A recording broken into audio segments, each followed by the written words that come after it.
we're very happy to have here with us former Wikimedia Fellow. Tiffany Li is now Assistant Professor of Law at University of New Hampshire School of Law. She's also an affiliated fellow with Information Society Project. She has a weekly column at MS. Is it weekly? She has a column. Yeah, it's column at the MSNBC. Has published with numerous media outlets, including the Washington Post, The Atlantic, Slate. Her academic scholarship has appeared in SMU, Law Review, American University, Law Review, Loyola University, Chicago Law School, Law Journal, and other prestigious places. Tiffany, we're so happy to have you here with us. And if you can all join me in welcoming Tiffany.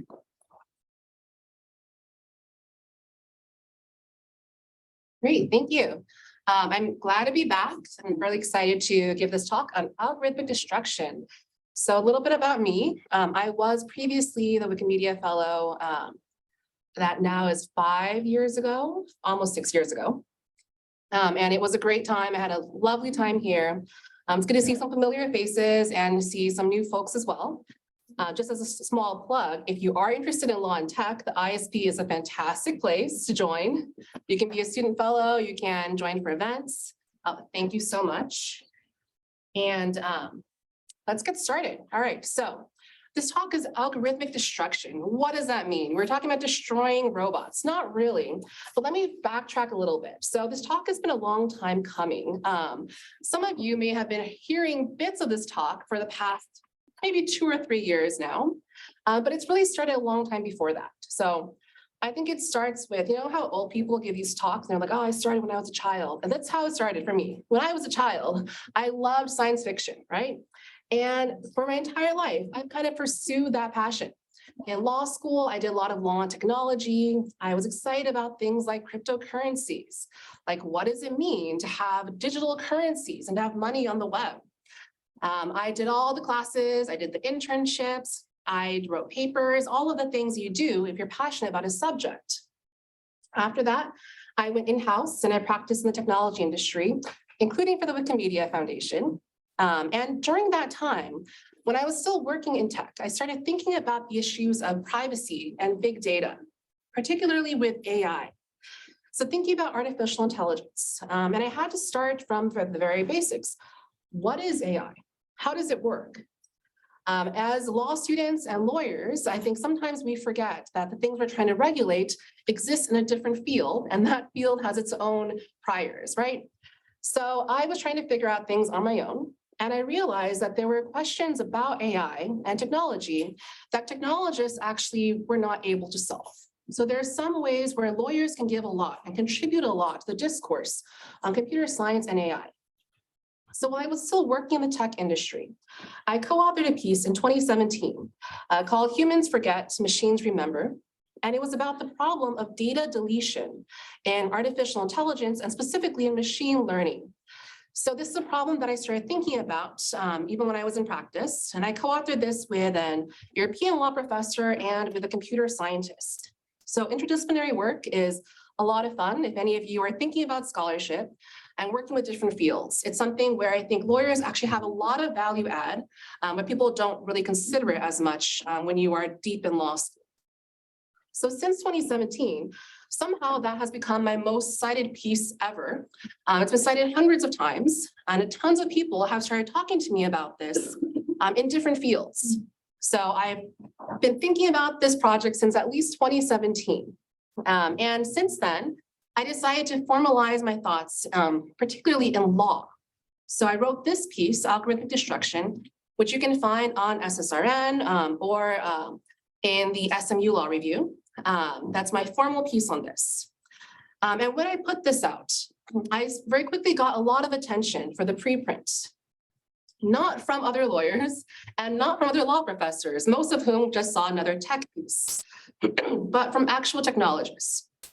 So that's exciting to me, that this is an issue that technologists working on AI in industry and in government, it's an issue they think is important, but it's an issue that lawyers and law professors and law students maybe ignore sometimes. And that's where I think someone who likes law and tech can have a lot of impact. If you can find a way into that gap between law and tech, and if you can translate both fields to each other, that's where you can do a lot of good work. So what are we talking about today? There we are. All right, who here has heard of ChatGPT? Pretty much everyone, okay.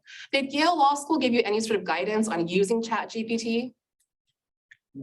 You haven't gotten the guidance. I can assure you they've been discussing it.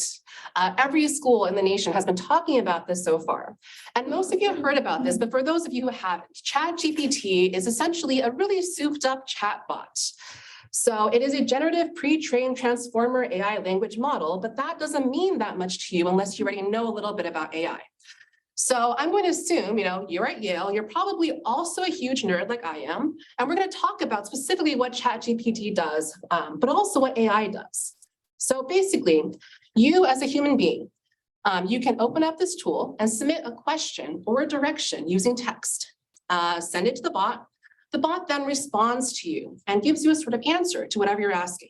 You can then further refine the answer by giving it more instructions or asking it further questions. And how does this bot respond to you or come up with answers? Well, it uses AI, specifically machine learning, supervised learning, as well as reinforcement learning. Again, the terms don't mean that much, but you'll get this in a moment. They use a lot of data that they've collected from thousands of resources online, so books, websites, and so on. And using all of that data and various ways that they manage to analyze that data, the bot then spits out an answer to you. So that's sort of how ChatGPT works. Now, you see these headlines here, and you've probably read these headlines in the news. You may have talked about them in class, right? There's, ChatGPT forced to take bar exam, even though dream was to be an AI art bot.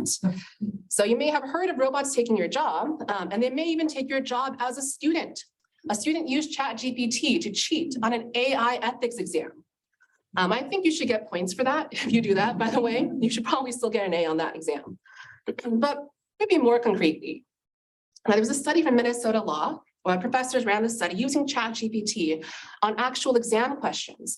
And they found that ChatGPT would have gotten roughly a C+ in a 1L semester. So that's passing. If you think about that, then I don't know what that says about law school or about AI, but that's interesting, right? That's new. That's something you can really use to try to get things done. I think also interestingly, Wharton's study found that ChatGPT would have done even better in business school. They would have gotten even higher grades if they had taken business school exams. So think to yourself what that means about the comparative rigor of law and business schools. But ChatGPT is not really going to replace us so far. If you have professors who are worried about this, I would encourage them to try the tool. Right now, it's still not that advanced. What you're going to get are sometimes it's exciting for sure. The answers you get for a sample exam or for something like that, they read almost like a human written exam answer, right? And that's really exciting. But if you carefully read it, it's not that great. It's a C+ answer. And you're going to get some mistakes that no lawsuit would ever make. For example, for a research question, you're going to get fake sources that'll pop up, fake case names. Because the ChatGPT model is modeling the answer based on other answers they've seen that have used case names, but they don't actually know the cases. So they're making up case names that sound like the other case names they've seen. So the point is, if you are in a class where the professor is freaked out about this, I would encourage them to try it out. It's not that scary, not yet, but it might be in the future. And let's talk a little bit more about this. I'm going to give you a brief intro to AI, how it works, and you're going to understand this very quickly. We're going to talk about the algorithmic shadow, which is a concept that I coined while thinking about these problems with deletion and privacy. We're going to talk about algorithmic destruction, data deletion, and then where to go with these ideas in the future. So I'm excited to get into this. I've mostly been presenting this at conferences with law professors who are super great, but I'm excited to chat with you all today as members of perhaps more lively group here. Now, when I teach technology law courses, I always stress you don't need a STEM background to do tech law. But what you do need is curiosity, and you need a drive to learn enough of the tech basics to be able to competently advise your tech clients and to help shape tech regulation. I'm sure you've all seen examples of policymakers in the press saying ridiculous things about technology, right? Things that are just completely out of bounds with how tech works. Basic things like how social media works, for example, how a computer works. You should not be shaping tech regulation if you don't understand tech. Similarly, if you want to advise tech clients at a law firm, in private practice, or wherever, you've got to know enough to be able to talk to those people. So, but this is something you can do. As law students and lawyers, you can learn enough about the tech to be a competent legal advisor in technology law. For example, today we're going to go over the basics of AI. And in my class, I usually take about an hour to maybe 2 hours to do this. We're going to do this in maybe 10 minutes. So we can do this and it's going to happen. Let's try it now. So when we first think about AI, there's sometimes a misconception about what AI is, right? So some scholars argue that AI should even no longer be a term. They think that it's too fuzzy and too broad. It doesn't mean anything anymore because it could be any of this. People think about AI as some sort of magical robot sometimes. So you see these examples, you might recognize a few of them from the popular pop media and the press. So for example, this is the Disney movie WALL-E. These are futuristic robots that basically have emotions and characters and personalities. We don't have that right now. That's not what AI we're talking about right now. We're also not talking about R2-D2, right? That's not where we are. Star Wars is set way in the future from now.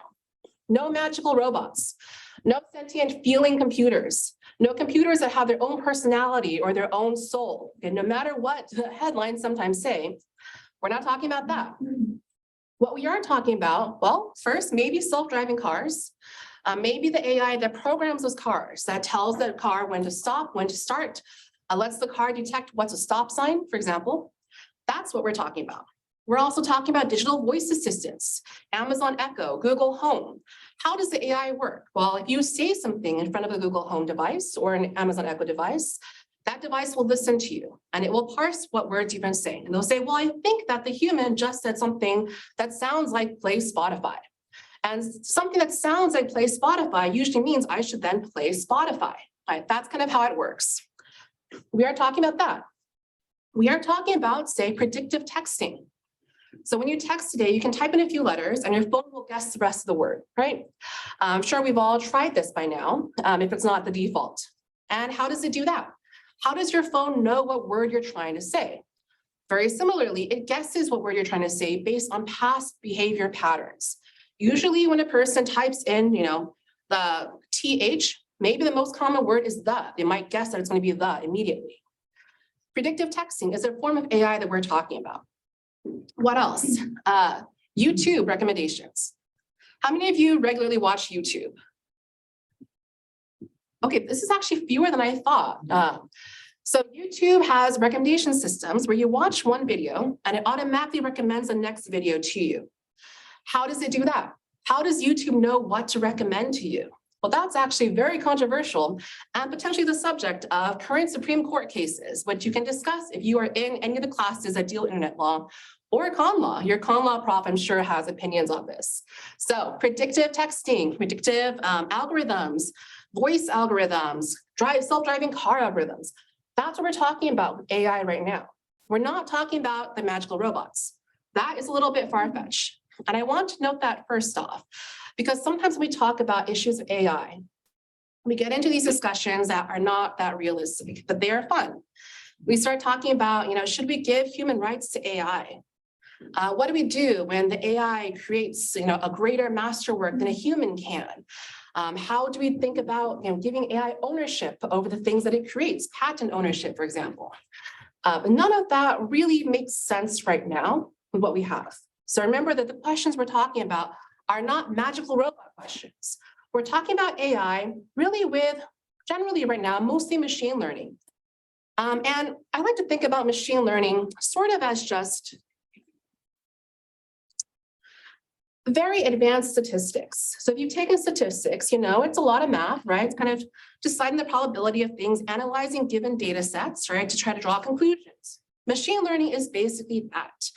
Machine learning is a process for drawing conclusions or making predictions by feeding data into a machine learning model. This is an algorithm that you first train on an initial data set. So in very broad strokes, here's how machine learning works. Remember, there's always a human at the start of this, right? It's not an AI acting on its own. A human or a group of programs, we might call them the programmer, begins with a goal. The programmer wants to create a machine learning system to achieve some goal. They want to generate predictions, or they want to draw insights on existing data. The programmer then collects or creates an initial data set. The data set will use as training data to teach the machine learning model. The programmer then uses statistical methods to design an algorithm, which is a set of instructions for the computer to use to parse that data and to draw insights from the data. The algorithm instructs the computer on how to process the data and how to achieve whatever goal it was the programmer wanted to start with. So whatever they designed the system to achieve.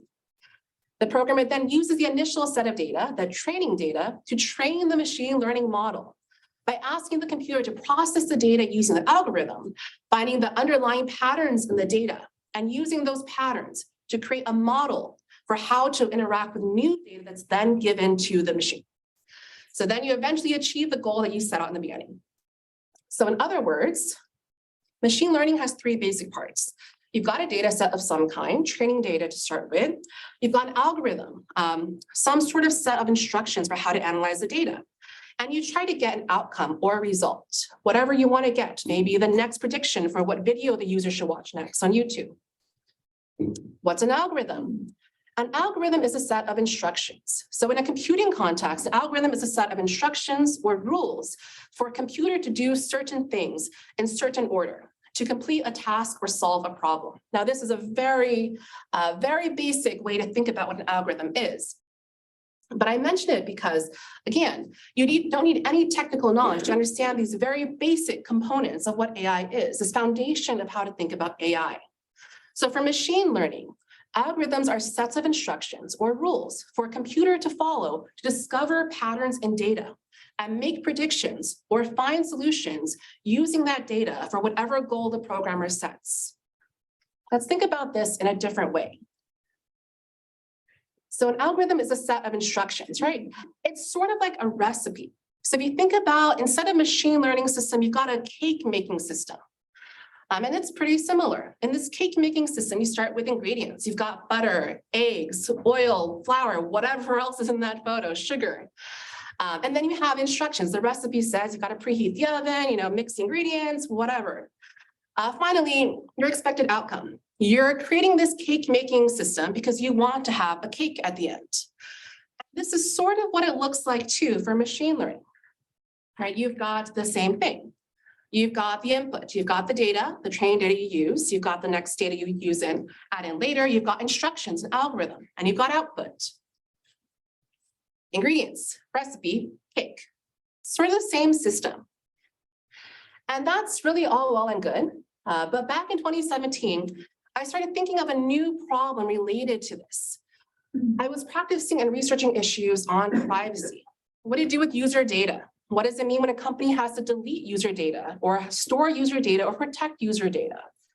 Now in 2017, this is before a lot of the newer laws, which sounds like a long time ago, but it was really only a few years ago. So the GDPR, the European Union General Data Protection Regulation, California is leading CPRA right now, other state laws. Now we have a lot of laws dealing with privacy, user privacy for data, and also for automated decision-making.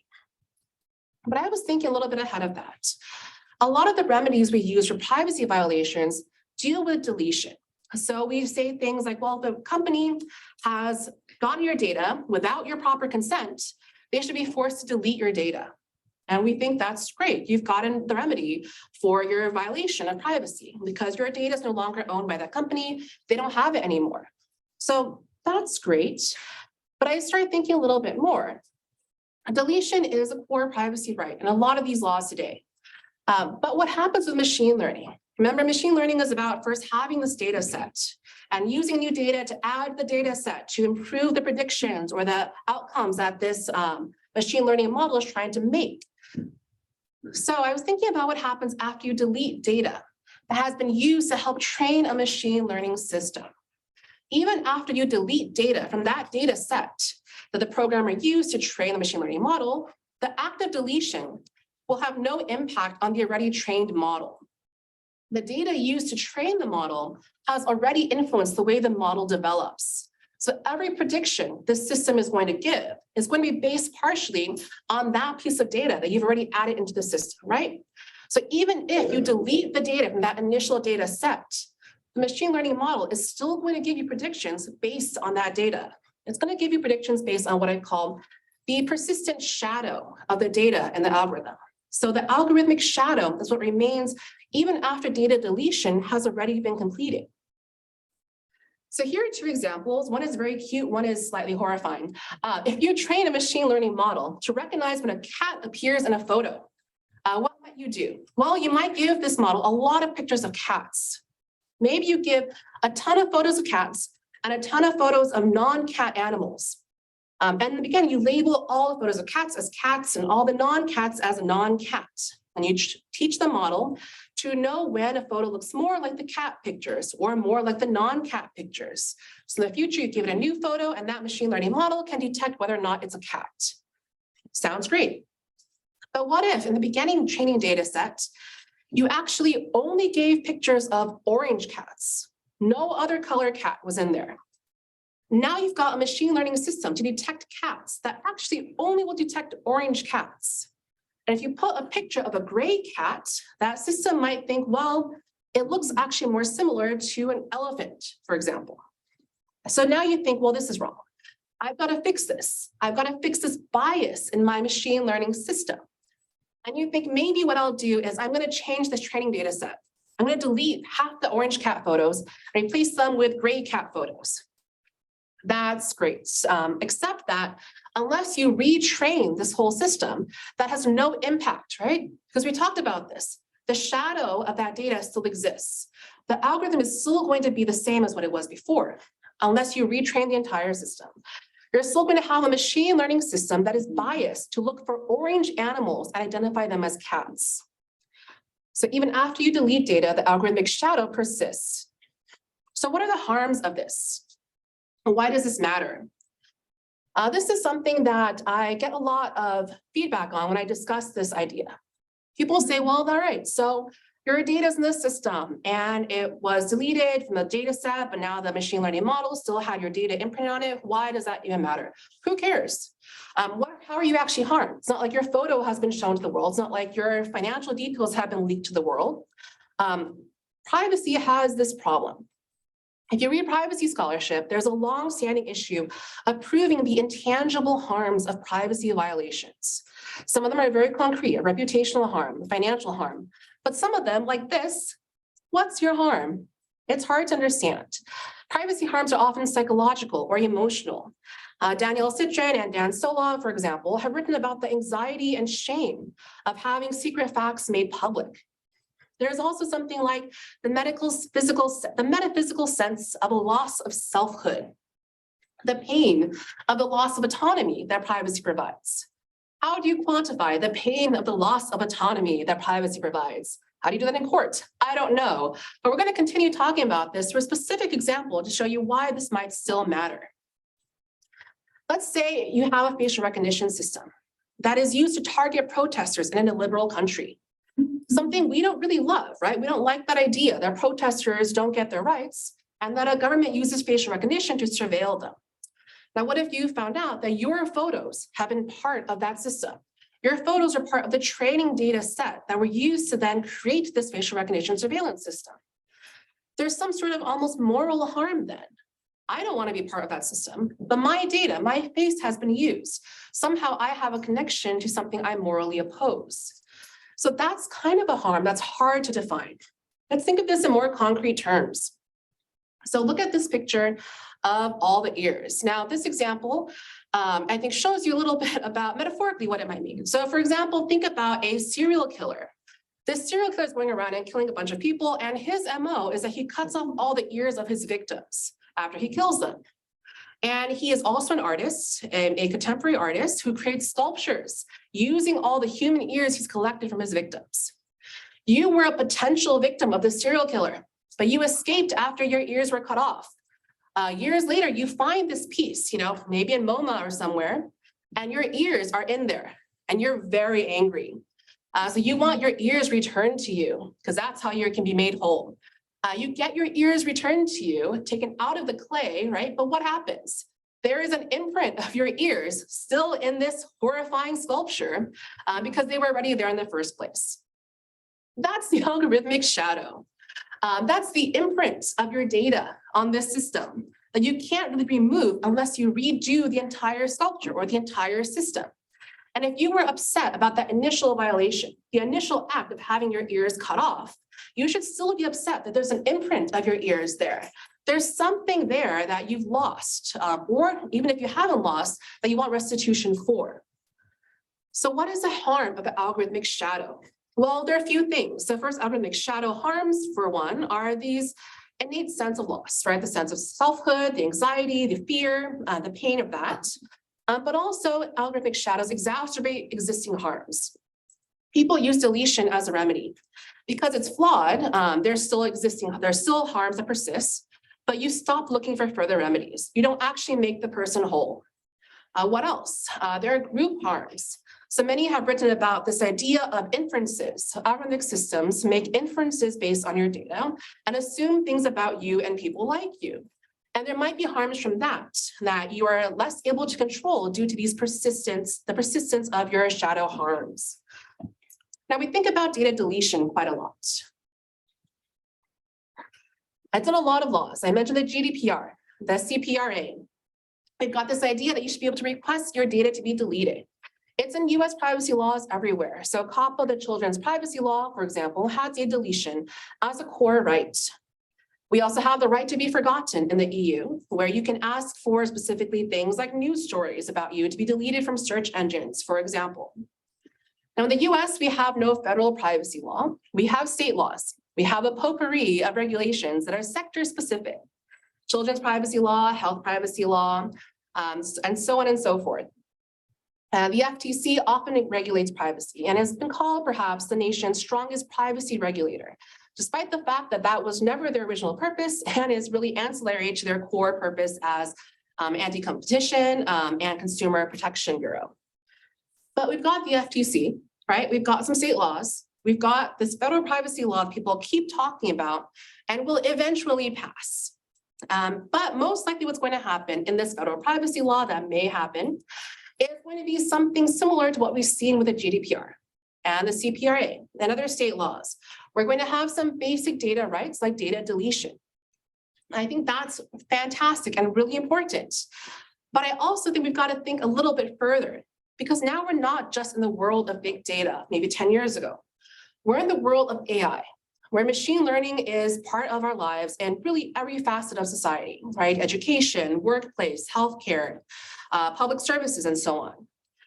We've got to think about if there's a flaw to deletion, what to do about this. We've got to do this in the FTC as well as in our actual federal and state laws. How has the law dealt with this so far? So really intriguingly, the FTC has started using a new remedy. They've called it algorithmic disgorgement, and I call it algorithmic destruction in my paper because I think there are implications that surpass simply disgorgement as thought of in traditional business or contract law contexts. The idea is that companies have to delete not only the data that they've incorrectly collected, so data that violates people's user rights and so on. They've got to delete the data, but they've also have to delete the algorithms that they've trained using that data. They have to, as the FTC ordered, delete or destroy all covered information collected from consumers through the application and any information or work product, including any algorithms or equations that originated in whole or in part from the covered information. Now, this was in the order that the FTC decreed for the Cambridge Analytica case.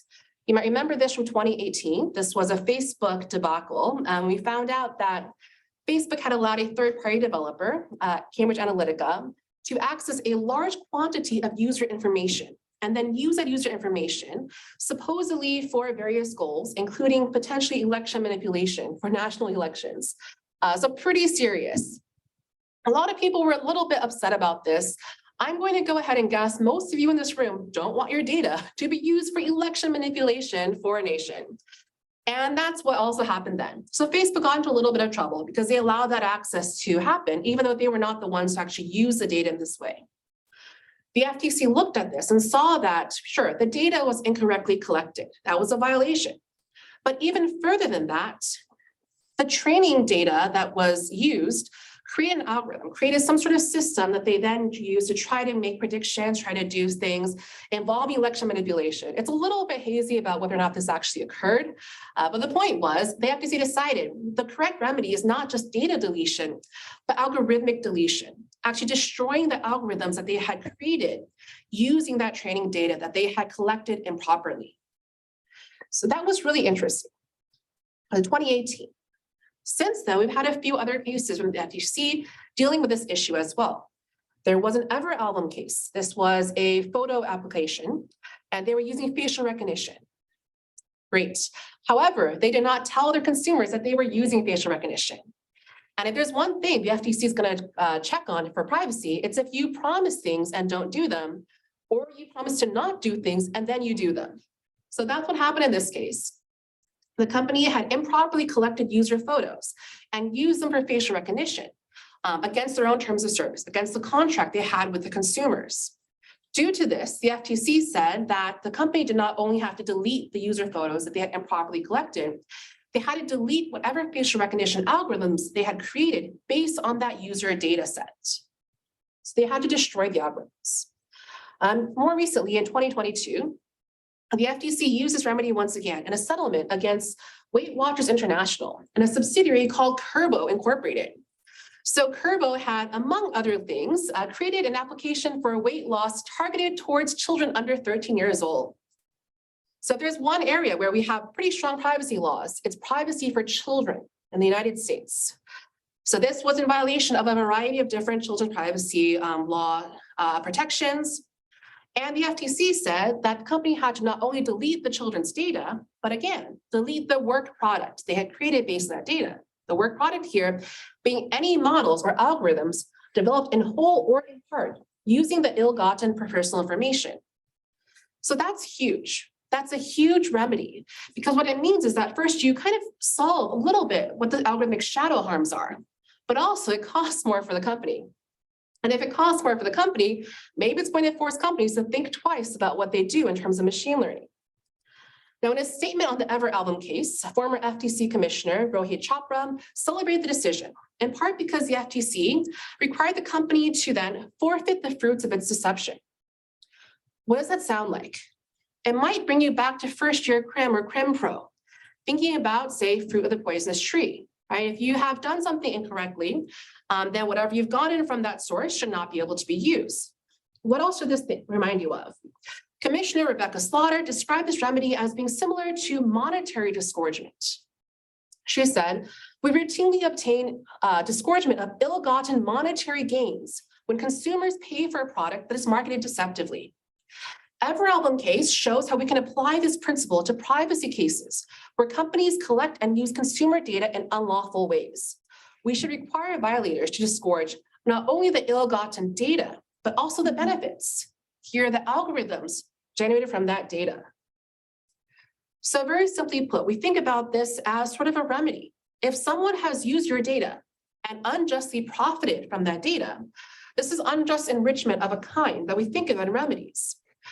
We also think then, what do you do with that unjust enrichment? Well, you might force that company then to disgorge the data, disgorge the things that they benefited incorrectly. So Slaughter and co-authors Janice Kopek and Mohammed Patel put in a law review article, the premise is simple. When companies collect data illegally, they should not be able to profit from either the data or any algorithm developed using it. All right, so this makes sense that algorithmic destruction can be something we do. The problem is right now that it's not something that we have in the law. It's not something we think about. It's something that people are considering, especially I'd say in the EU, where data deletion has long been a right, and where you have many rights against or related to automated decision-making processes. So a few EU scholars have argued that algorithmic destruction should not only be a compliance remedy, it should actually be a human right, considering data. This is something where I think we're not going to get there for quite a while, but we should start considering it for US law as well. In particular, we think about what do we do in terms of, say, criminal justice? How do we think of this for evidence? We've got a lot of algorithms used in policing that use people's data, often without your own knowledge. What do we do if that data has been collected improperly? Should law enforcement agencies be forced to delete that data or the entire system they've created to retrain the algorithms on how to determine if someone is likely going to be a flight risk after arrested, for example? And this seems like a little bit far-fetched, but I've spoken to computer scientists who tell me it is absolutely doable. And there are in fact ways to train the data set in the beginning to develop it. So you're able to then kind of untrain the machine at different points in time based on when you added certain points of data. This can be called machine unlearning. That's another form of how this sort of takes place. What other areas of law might this apply to? Intelligence law. So law enforcement contexts are one thing. But what about intelligence? What about if the NSA has been collecting a lot of data on US citizens, which it then uses and analyzes for a variety of reasons, which it does do and has done and will continue to do forever. What about that then? If you want to say that they've collected data improperly, what do they do with everything they've created based on that data? What about IP law? What about if you create a new really cool tool, right? Chat GPT, 3.5 or something, and you've used a lot of data that hasn't been yours in the first place. How do you reconstruct your whatever chatbot you've been doing? What happens if you've used someone else's data? What happens if you then want to delete someone else's algorithm? That's their own proprietary algorithm. How do you square those rights? Is there even a government takings question? If the government forces you to sort of destroy the things, your own property that you've created, what happens then? Great questions to which I do not currently have answers, but things to think about in the future. And we should think about this because law about AI is really coming. The EU has a draft AI Act right now that deals with many of these issues. The UK has an AI strategy that takes a more pro-business approach, but still has a variety of these problems inherent in it. And the US has an AI Bill of Rights, which was released, I believe, last year, that thinks about some of the main things we should consider when dealing with AI. We also have, again, the current privacy laws that have some provisions that touch on automated decision-making and AI processes. So it's happening. It's happening right now. And I think this is a really good time to get into AI. If you are a student looking for a research paper project, if you're thinking about directions you want to take your own scholarship or your own work in the future in practice, this is a field that is still growing. And I think it's something where lawyers can make a lot of impact if you are curious enough and driven enough to try to bridge that gap between law and technology. So I'm going to end here, but I'm happy to take any questions about any of this and talk about AI and law or whatever, or, this little VR guy under a blimp if you want as well. Thank you.